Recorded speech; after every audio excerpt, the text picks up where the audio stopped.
Ahora bien, eh, vamos a empezar, si están viendo el PowerPoint, que me confirmen, por favor.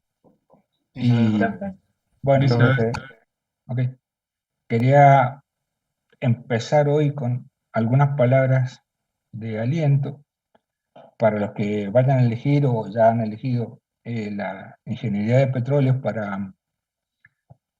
para continuar esta carrera que es siempre sumamente particular porque tiene este, aparte de los esfuerzos típicos que van a tener que hacer en la industria, en realidad en cualquier lado, en cualquier carrera que hagan, pero sobre todo en la ingeniería de petróleo, bueno, tiene algunos esfuerzos, pero tiene sus, sus recompensas.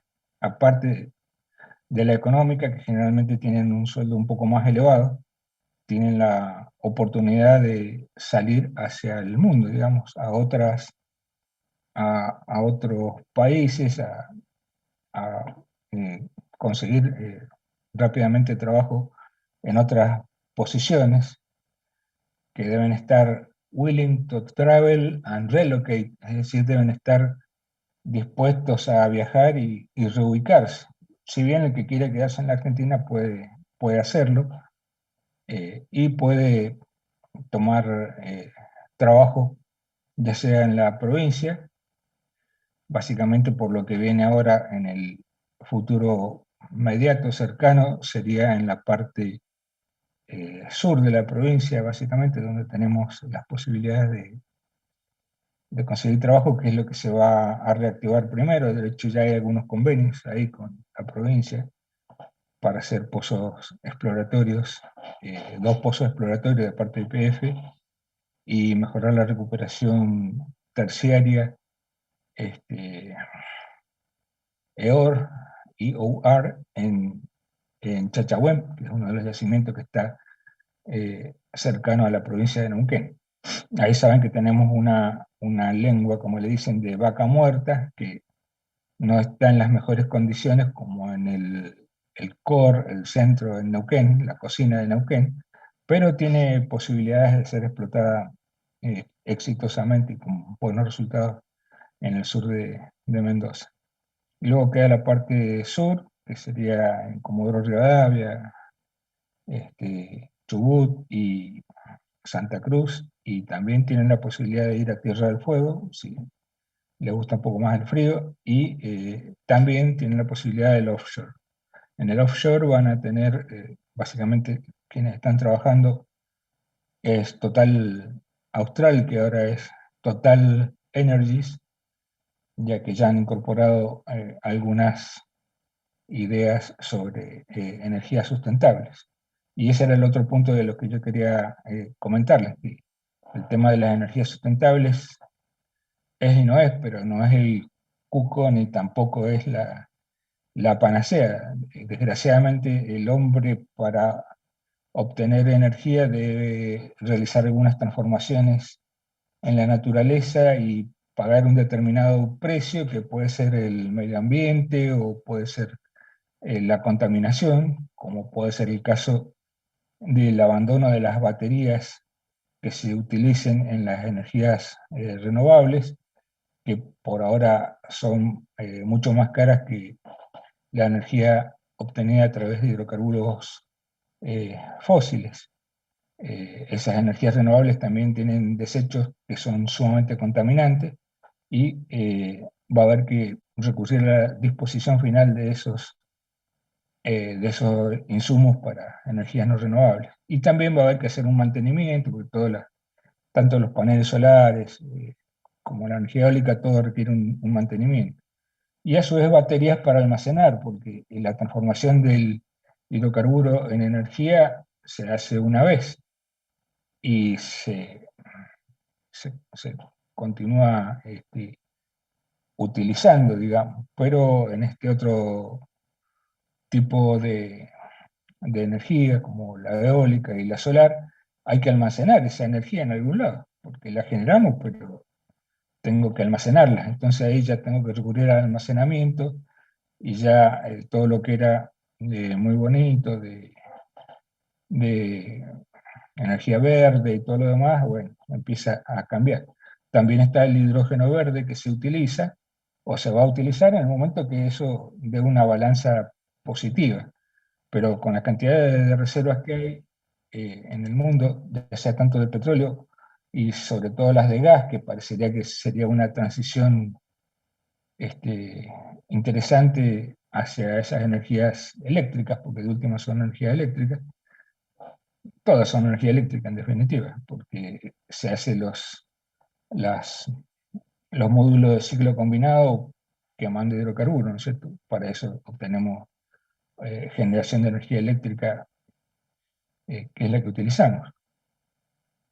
El 90% de la matriz energética, el 95% le diría, son de hidrocarburos fósiles, sobre todo, perdón, de combustibles fósiles, sobre todo hidrocarburos y también parte de carbón, ¿no es cierto?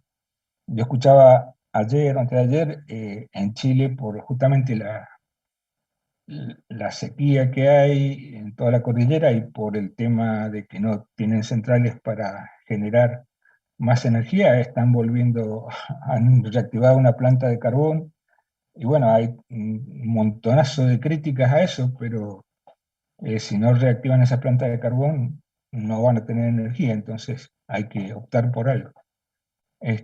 Lo mismo China todavía utiliza, Inglaterra misma, utiliza el carbón como una fuente de energía, no la máxima, pero la sigue utilizando. Por eso yo veo que esto, por lo que charlamos en distintos grupos y con distintos colegas, va a ser una transición que va a ir del petróleo, de los hidrocarburos, hacia otras energías, pero va a ser una transición que va a tardar más allá, por lo que estamos viendo ahora, del 2060, 2070, porque, eh, bueno, todo también la pandemia demoró todos estos cambios, y porque existen cosas que se van a seguir atendiendo siempre en base al gas.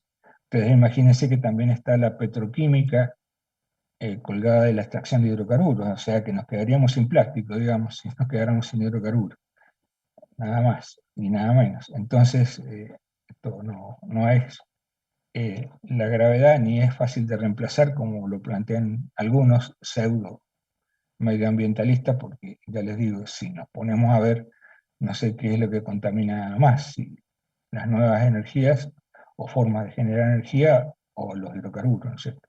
Sí, está por verse todavía. Así que, sí, adelante. Yo leí que el auto eléctrico con Tesla contamina más que eso lo leí por ahí, lo leí en un grupo petrolero, contamina más que el auto a combustión interna o híbrido. Así que eso lo leí yo en una suma, pero era un artículo interesante, no lo tengo ahora a mano, pues si no se lo pasaría. Así que por ahora lo que yo tengo es un montón de cháchara, de palabrerío, voluntarismo, digamos, de ir a ese tipo de energías, o autos eléctricos si se quiere, pero no veo la parte técnica de eso que le dé un soporte y que diga cómo se va a descontaminar todo lo que están generando. Y más por el tema del CO2, del anhídrido carbónico, acuérdense que el mayor productor de anhídrido carbónico es la ganadería en el mundo. Más del 50% de la producción del CO2 es la ganadería, entonces habría que olvidarse también del asado, digamos, para, para disminuir el CO2. La mayor contaminación es por el efecto de las vacas, digamos. Así que habría que olvidarse de las vacas también si quisiéramos empezar a hacer las cosas correctamente.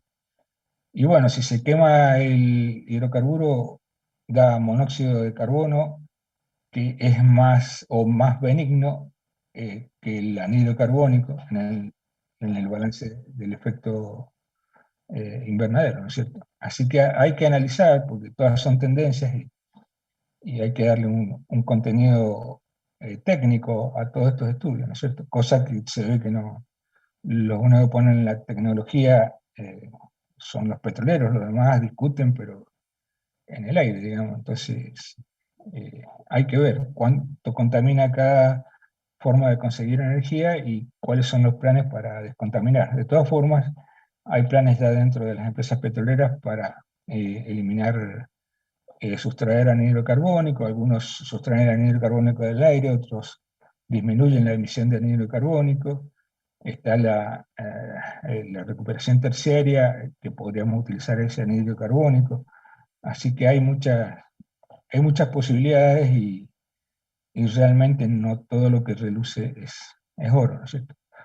Y bueno, es lo que estamos viendo nosotros, que esto, si llega a haber una transición, va a tomar mucho tiempo y recién, antes era el 2050, que propone la descarbonización total desde el Acuerdo de París, que es muy respetable, pero de ahí en más, ellos hacen una recta inclinada desde la producción actual de CO2 a cero en el 2050, lo cual es medio como difícil, digamos, ¿cierto? O sea, hay que ir piloteando estas cosas.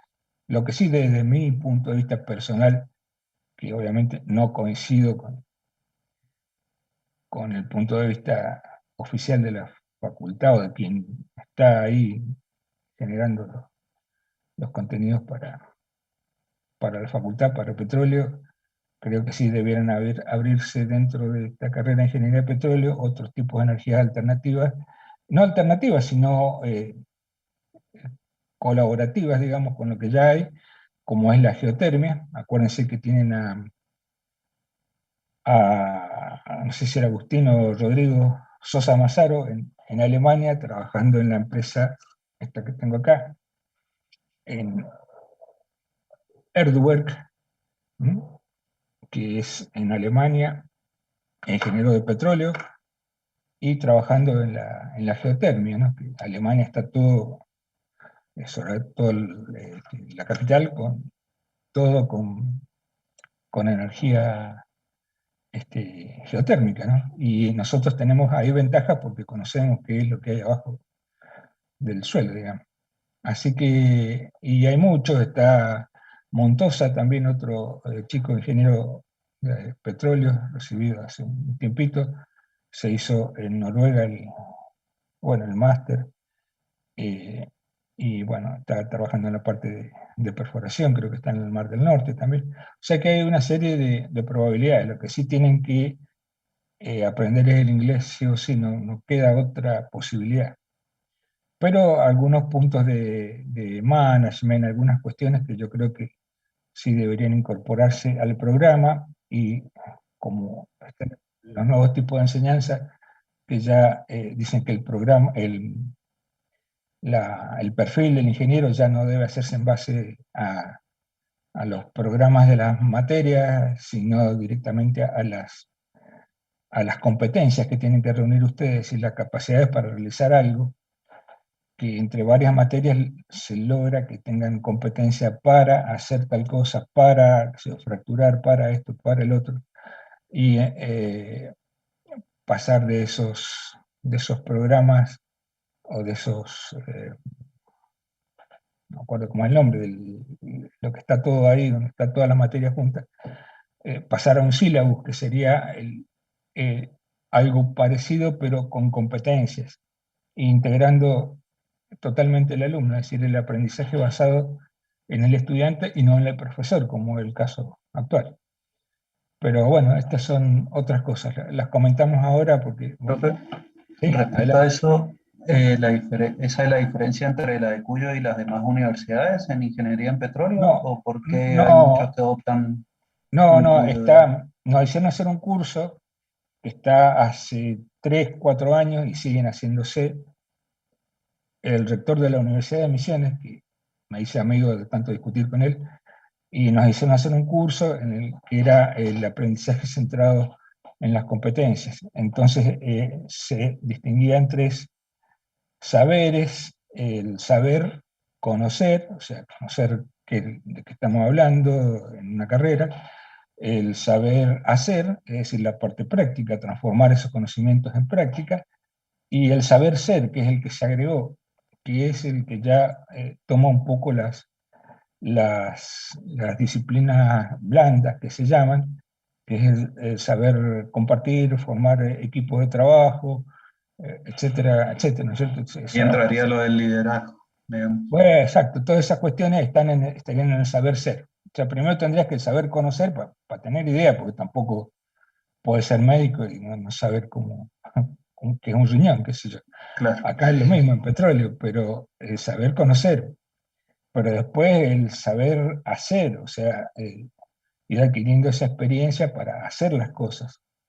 Y después el saber ser, que es lo que le daría los soft skills, es decir, las capacidades soft, que no son tan soft, sino que hablan de cómo manejarse con un conjunto de personas en un equipo, digamos. Y hay una serie de cuestiones que se manejan ahí. Antes de esto de soft no teníamos nada, nosotros iba al campo y le decía a un tipo, era todo telegrama, decía, hace esto, ¿viste? Si no lo hace, bueno, te firma un papel y te echan, ¿viste? Y hacerlo de esta manera y no había discusión, no había otra posibilidad, digamos. Eso era de terror, les digo que era de terror antes, pero eso comparado con lo que hoy vemos, cada etapa es distinta y cada cosa es distinta. Hay que analizarla toda a la luz del momento en que se generó cada cuestión, digamos. Era más militar, si se quiere, la cuestión antes. Y había que claro. dormir, había un solo tráiler en la locación, y había que dormir o debajo del tráiler o en la camioneta, y no quedaba otro.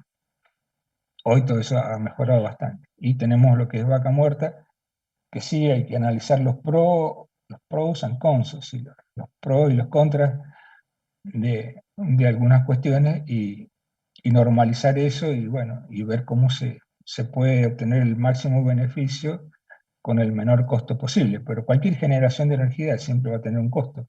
No existe la generación de energía sin modificar la naturaleza o producir, tener algún costo.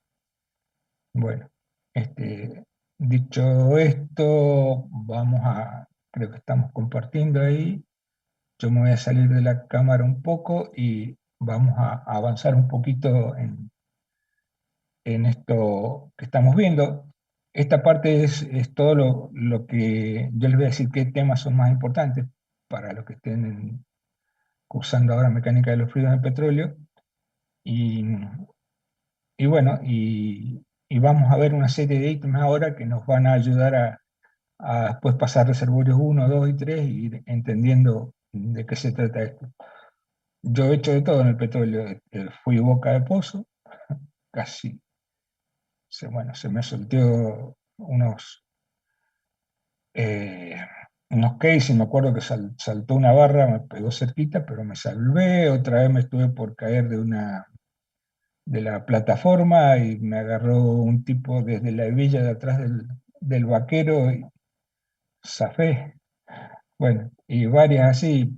Tenía su riesgo, ahora el tema de seguridad hay más. También, qué sé yo, en Medanito pasábamos de la provincia de Río Negro a La Pampa y se sigue pasando todavía, por una pasarela sobre el río Colorado que en invierno estaba congelada y bueno, había que llevar la camioneta derechito nomás porque se cruzaba un poquito, se iban al río. Qué sé yo, para llegar al Aucamaguida, que es el volcán que está en la zona de Neuquén, a veces había que agarrar un río seco y bueno, yo ahí desarmé un auto, directamente lo desarmé todo directamente. Cuando lo devolví a la empresa estaba, qué sé yo, el caño de escape salido, la caja de cambio rota, andaba la segunda nada más, bueno, qué sé yo. No había otra cosa que se le rompiera. Pero bueno, esas eran cosas que ya un poco han ido cambiando y mejorando. Bueno, vamos a seguir un poco con este tema que vamos a ir viendo todos los viernes y ya llega un punto, bueno, si ya terminamos, dejaremos de- de tomar esta opción de las 16 horas y empezamos todas las 17. Bueno, ahí vamos. ¿Sí? ¿Sí? No lo estoy poniendo, no, lo que vamos a tomar van a ser lo que estamos cursando entre todos. Y para el final, lo mínimo que yo les voy a decir que es, tendrían que saberlo porque sí, estoy a veces haciendo diferencias y poniendo alguno de estos temas. Pero hay que rehacer todo, porque no les quiero ni decir, pero ustedes tienen, les dan, en la carrera se le da menos peso a ustedes en mecánica de los fluidos, pero estudian más que los demás. Es una cosa de loco, pero bueno, lo que es formal y no hay forma, valga la redundancia, de arreglarlo si no es a partir de las autoridades. Y bueno, las autoridades creo que están en otra cosa. Pero bueno, o sea, una opinión particular. Pero bueno, seguimos ahora con esto. Vamos a seguir un poco, cualquier cosa me interrumpe. Vamos a sacar el video. Bien, ahí creo que están viendo lo que hablábamos la clase pasada, de las fuerzas que están en un sentido. A ver si fue casi lo que aquí, menos lo que yo. Bueno, tenemos.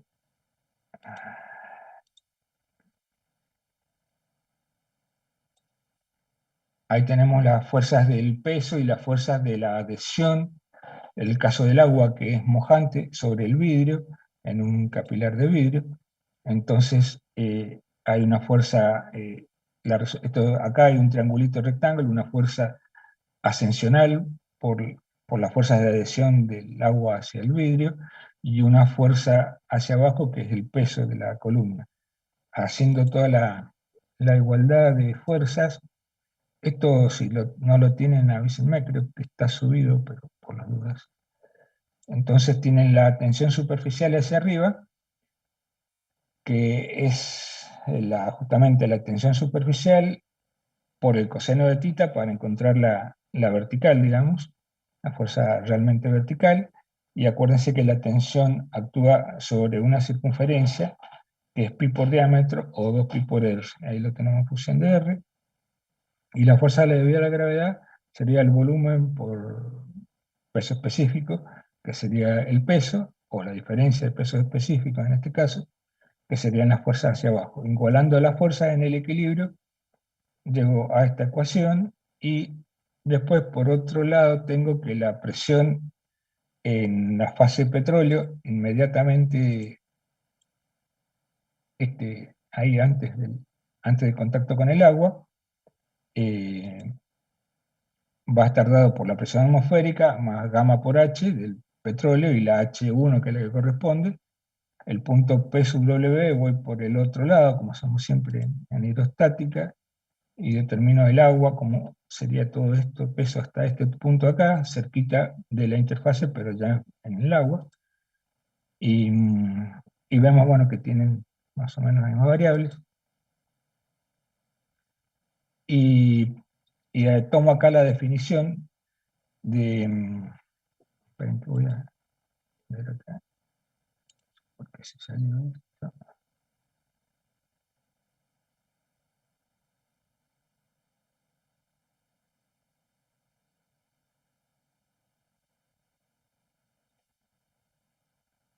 No lo quiero poner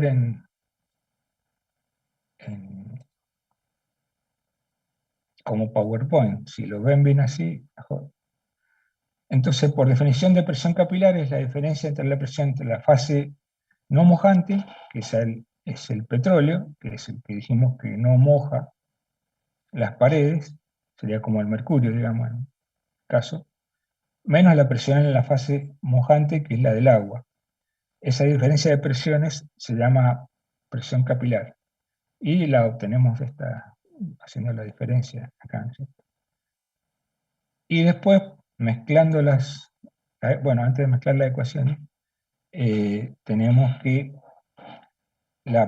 esa presión capilar va a ser, si lo reemplazáramos acá, va a ser inversa, creo que estaba puesto en una ecuación anterior, más acá adelante, acá.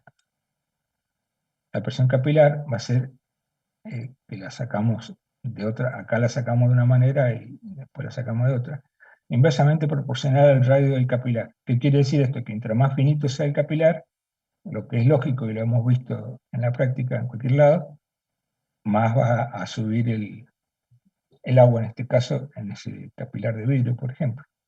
Mientras más finito sea, son inversamente proporcionales. A menor radio o diámetro del tubito, mayor presión capilar. Y el radio sería el radio de la garganta poral. La garganta poral es lo que vamos a ver acá. O sea, acuérdense que son inversas. Entonces, ¿esto qué utilidad tiene? Si acá tiene eh, el radio poral, el radio poral 2 es menor, fíjense que acá tiene más curvatura, entonces para trazar esta curvatura tendría un radio más chiquito, RP2, radio poral 2, que el radio poral 1. Entonces el que tiene el mayor radio poral es 1, que si trazara una circunferencia tendría que ir esto por acá. Entonces, si el radio poral es 1 es mayor, la presión capilar 1 es menor. Entonces, en este caso el agua, y esto que está acá atrás es petróleo todavía, ¿no? Y está saliendo petróleo por este poro, ¿no? A este angostamiento con el que se llega desde un capilar al poro, se llama garganta poral, que es la que define todo en realidad, ¿no? Como acá va a ser mayor la presión capilar, en el 2, fíjense que el agua va a avanzar por la parte 2, digamos, por el radio poral menor, que sería el capilar más chico, digamos, ¿no es cierto? Entonces va a avanzar por acá, va a desplazar ese petróleo que antes estaba de este lado, lo va a desplazar por agua, pero no va a alcanzar a desplazar el petróleo que queda acá en el radio poral más grande o la presión capilar más chica. Entonces ese petróleo se llama petróleo residual, o el petróleo que no lo estamos moviendo. ¿Mm? Ese sería un ejemplo de para qué sirve esto, y ya vamos a ver después qué significa ese petróleo residual, que es sobre el que vamos a actuar, sobre todo con recuperación terciaria, por distintos métodos, ¿no? Bueno, lo que habíamos visto de compresibilidad, eh, acuérdense que nosotros vemos el módulo de elasticidad volumétrico del agua, que es la inversa de la compresibilidad. Nosotros, más que el módulo de elasticidad volumétrico, en petróleo trabajamos con la compresibilidad, ¿no es cierto? Que es el negativo, porque este es el último que admito, porque empiezan a entrar, no lo voy a admitir directo, porque empiezan a entrar ahora los de ingeniería industrial y no tiene por qué entrar. Y si entró hasta ahora ya tampoco sirve. Así, chao. Entonces, la compresibilidad es, ya que el volumen inicial, al comprimir un cubito, yo tengo un cubo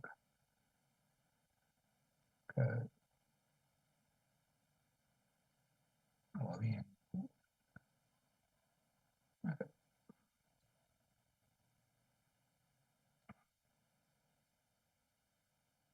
Al comprimir un cubo,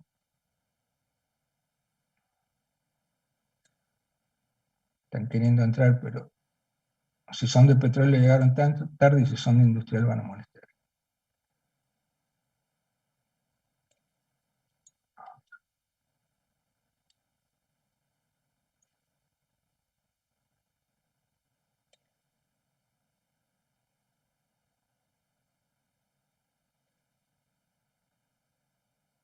Bueno,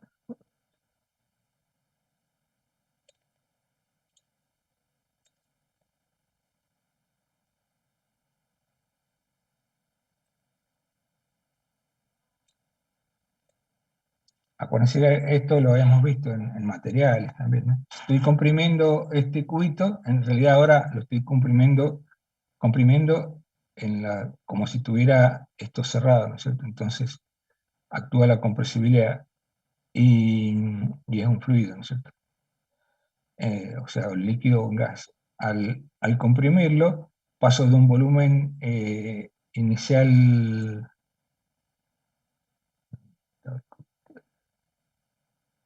mayor a un volumen final que va a ser menor. Por eso,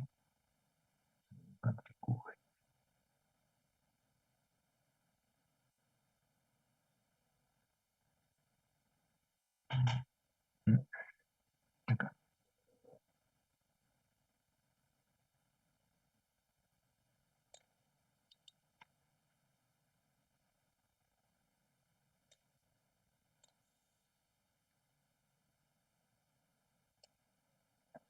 Por eso, al comprimirlo, voy a pasar de un volumen inicial a un volumen final como el rojo, más chiquito, pero la eh, diferencia de presiones es a la inversa, ¿cierto?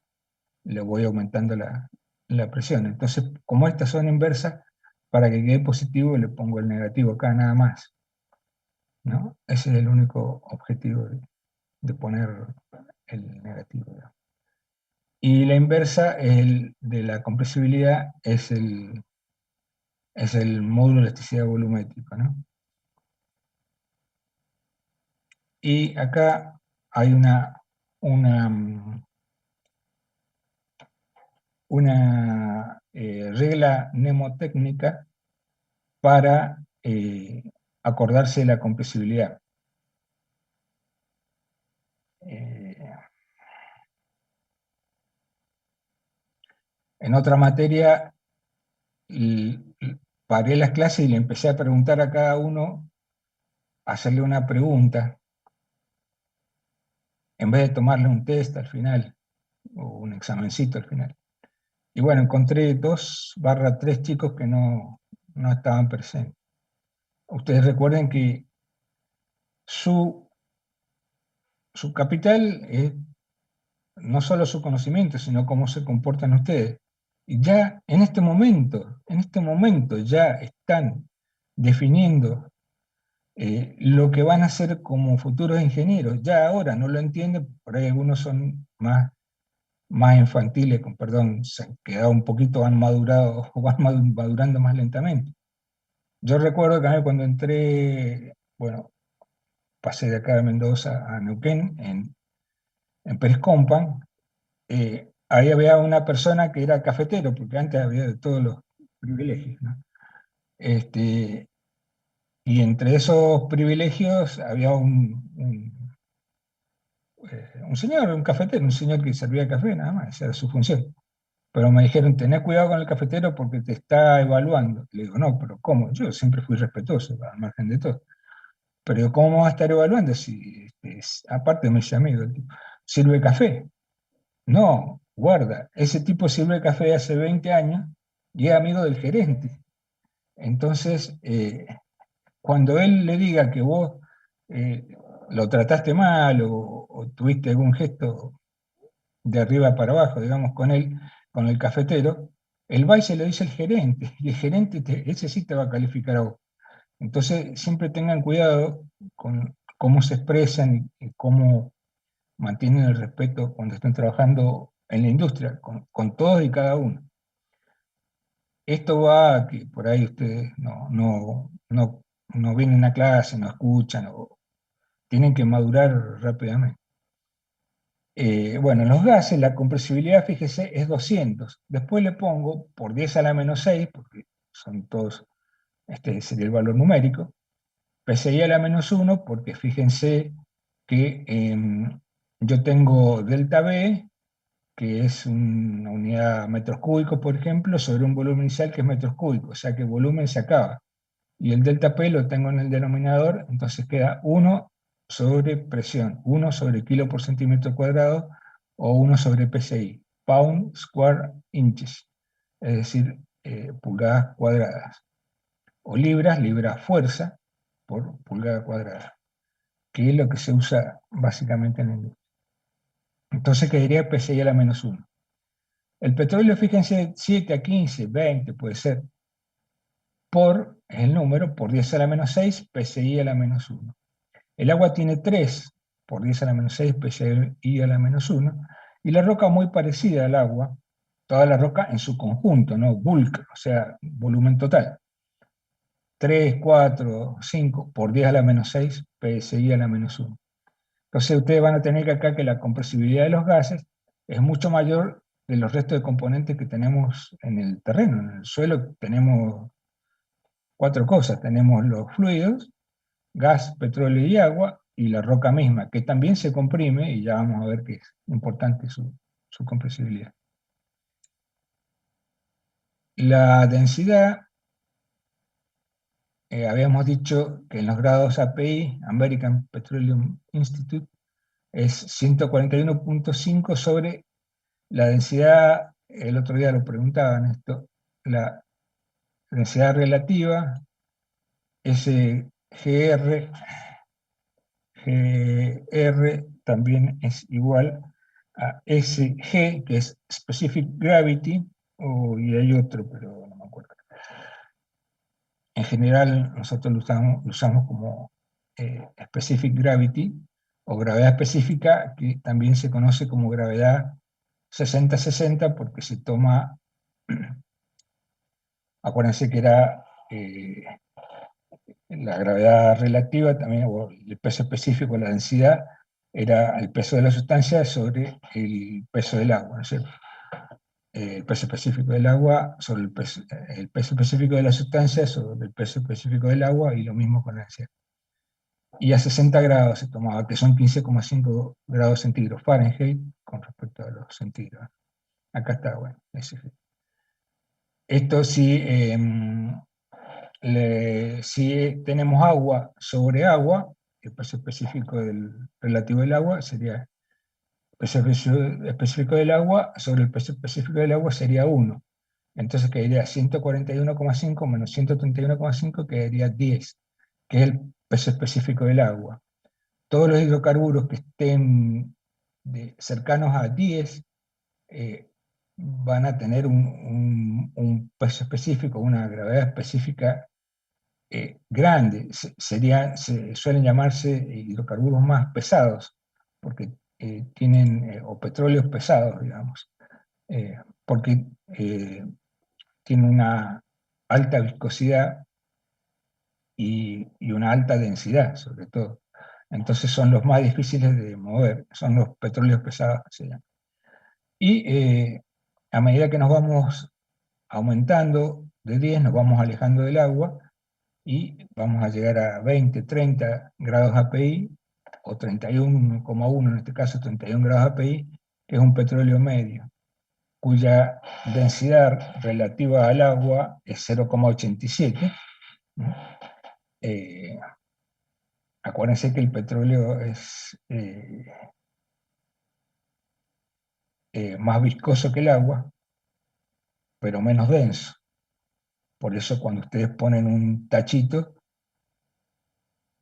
en el tacho ¿cómo molesta? En el tacho, a ver si encontramos otra vez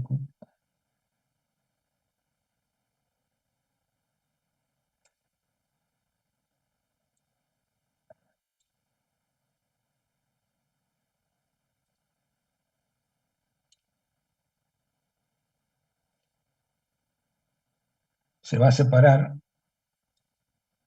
y es uno de los principios de la separación.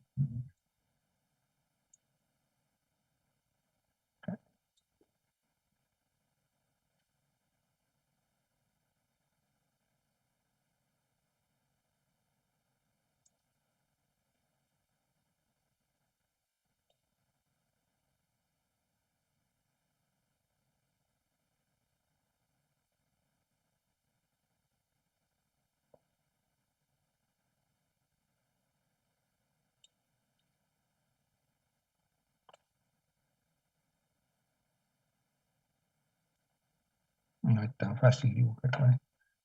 Se va a hacer, bueno, quiero hacer un solo recipiente. Como si fuera un solo recipiente.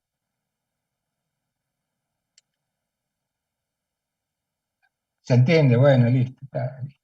Entonces el petróleo me va a quedar arriba, y el agua me va a quedar acá abajo, ¿no es cierto?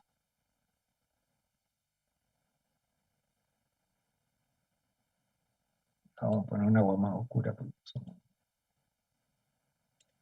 ¿Mm? Entonces, ¿cómo se separan los fluidos en la naturaleza? Los fluidos en la naturaleza se separan por su densidad, ¿no es cierto? Entonces va a quedar el petróleo arriba y el agua abajo. Entonces ustedes tienen un tacho cuando vayan a recibir en la producción de petróleo, si no tienen un dispositivo, una instalación continua, en el tacho va a quedar abajo el agua y arriba el, el petróleo, y el gas se va a ir por una válvula de seguridad que tienen acá arriba en la parte superior, que es para que todo esto no explote, ¿no? Y van a tener una valvulita de seguridad acá en el tacho que va a evitar que, va a permitir que, como una clapeta, y va a permitir que se vayan los gases. Esos gases pueden ser captados o no. En realidad, según las nuevas disposiciones de la nueva ley, deben ser captados, ¿no? No se puede ventear más de 1 metro cúbico por día de gas. Bueno, entonces, estos son los grados API y así es como funciona. Eh, Acuérdense que en esa cuestión, eh, el agua tiene mayor densidad y menor viscosidad que el petróleo. Este petróleo que está acá arriba puede ser muy viscoso, pero es menos denso que el agua en general. Dale, sí.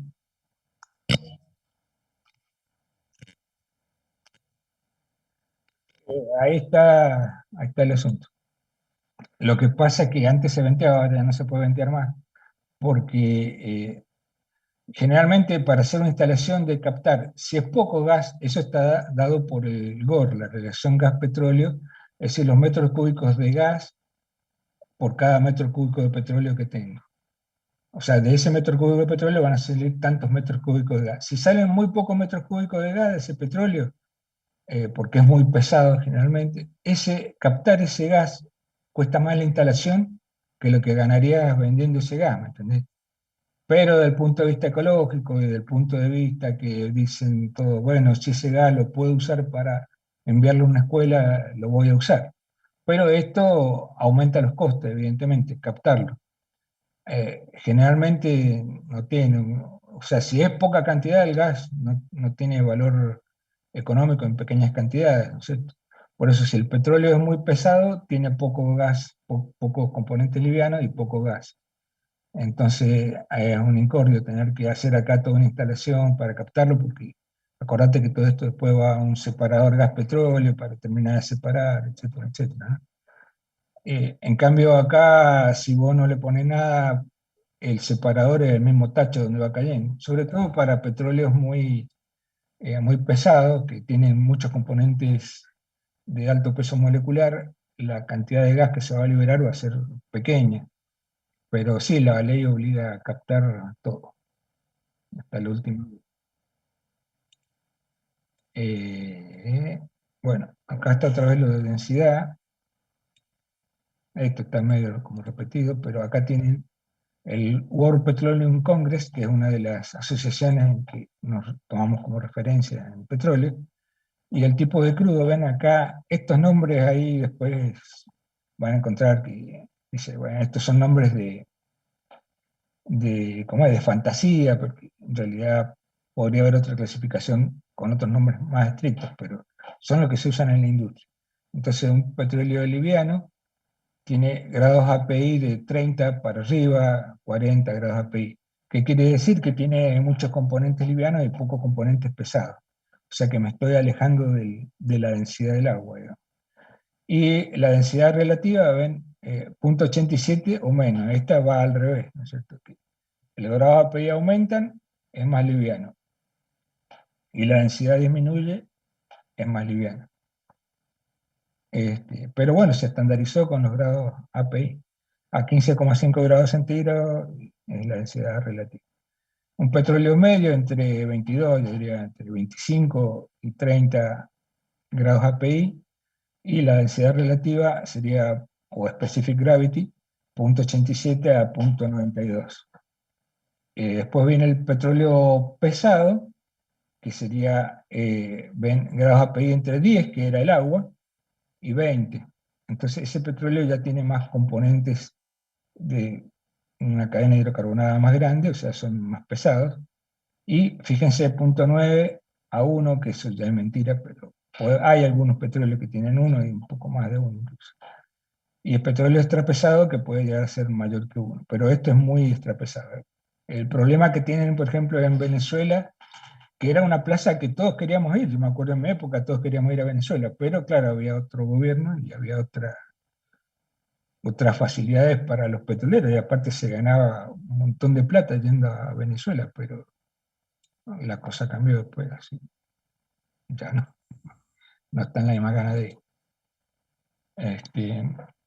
Incluso cuando fue Tequín, ahí, que tomó ahí una serie también, Sidor, y algunos campos también petrolíferos, bueno, eso fue un dolor, porque un error, o sea, de la compañía, porque tenías que poner un banquito con los 10, en cada equipo, por ejemplo, de workover, o de perforación o de terminación, tenía que poner 10 personas sentadas en el banquito, que eran los que pedía el gremio, y otras 10 que eran los que trabajaban, que eran los que llevabas vos generalmente, pero, o sea que tenía que pagar 20 personas, o sea, un clavo.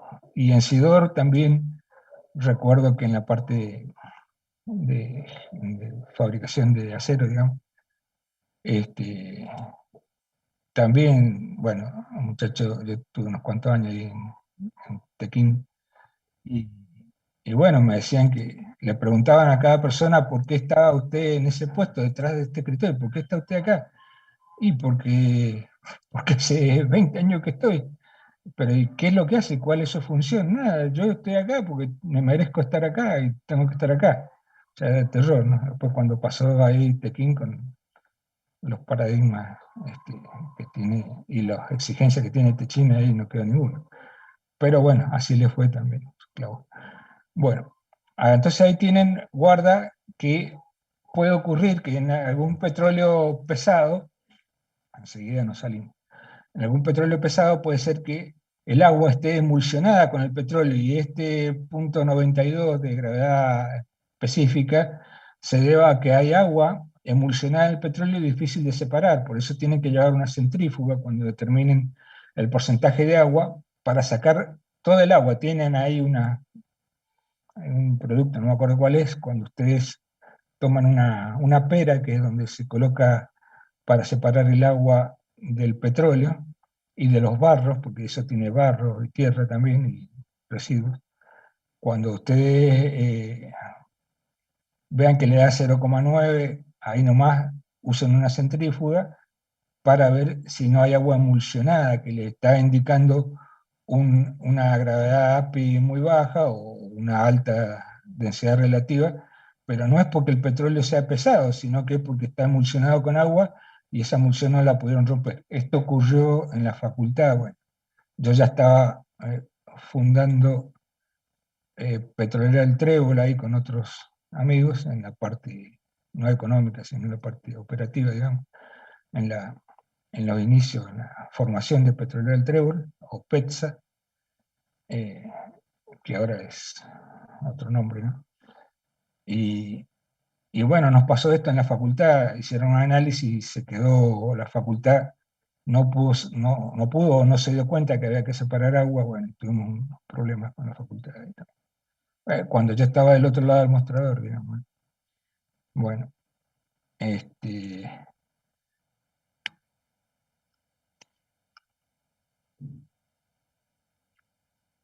en el chat no, porque no lo estoy mirando el chat, porque se me va a ver dónde está. Dale, léela, porque si no te ando buscando el chat.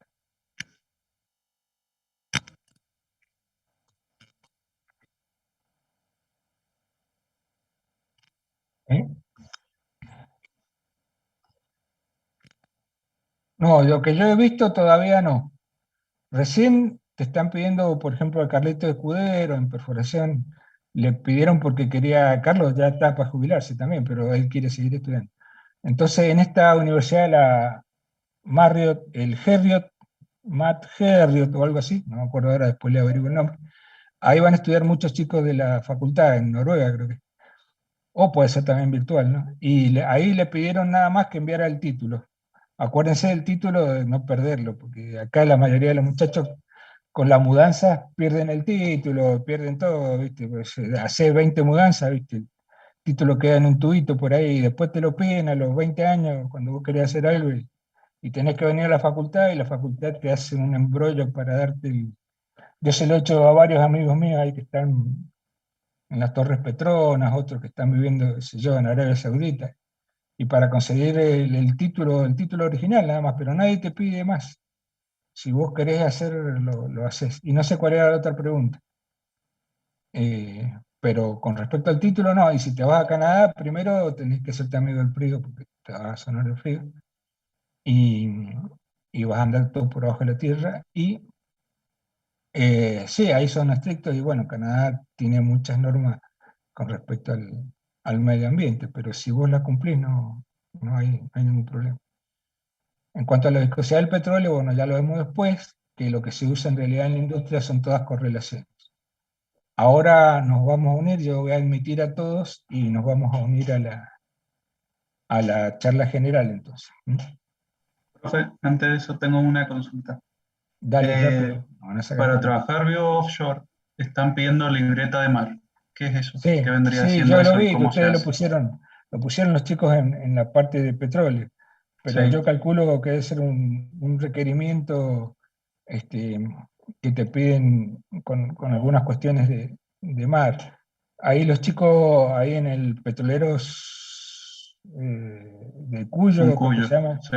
Cuyo, ahí creo que había puesto algo. Si no, yo conozco a Roberto Quiota, que ahora está en el barrio en Presidente, que acaba de volver del Golfo, del GOM, del Gulf of México, y a Rodríguez, que está ya trabajando, y bueno, hay muchos chicos ahí trabajando, hasta hay otro perforador que era José Sarmiento, y habría que preguntarles a ellos qué es la libreta mar. Yo no sé, pero ahí te piden muchas exigencias. Yo después le paso, ahí Rodríguez, que está en el Lumberger, me pasó todas las exigencias y Ah, tenés ok. que tener una Gracias. serie de exigencias. Yo en todo caso después se las paso, pero ahora vamos a unirnos a la general porque me van a Ok, matar. gracias. Nos vemos. Admitir todo.